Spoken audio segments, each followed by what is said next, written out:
Welcome everybody to my last short update of 2025.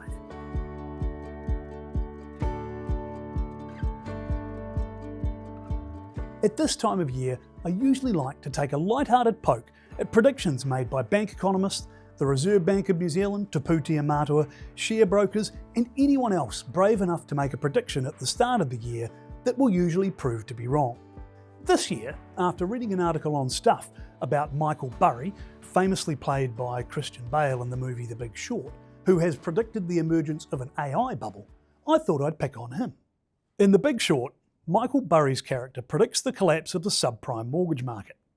Subprime loans are ones made to people with weaker credit history that usually experience higher risk of default, higher interest rates, have lower credit quality, and typically poorer terms.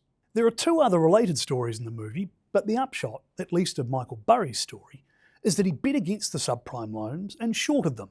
That is, he sold securities with a delivery date in the future in anticipation that the price would fall, and he would be able to buy those securities and close out his contract at a lower price and pocket the difference.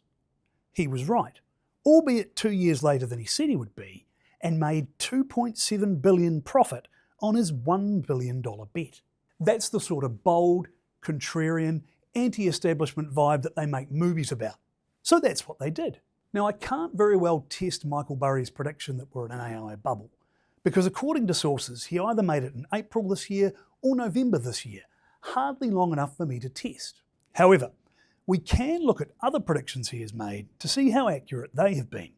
This slide shows the 6-month annualised performance of the S&P 500 index after Michael Burry has made a dire prediction about future market performance. He was wrong. Not just wrong, but investors who did the very opposite of what he suggested, that is, bought when he suggested to sell, would have made an average return of 34% per annum. You might fairly point out that all I have shown you is 5 predictions that Michael Burry has made, and that's a fair observation. I limited myself to predictions about the market as a whole rather than individual companies or asset classes, because we know that doesn't work.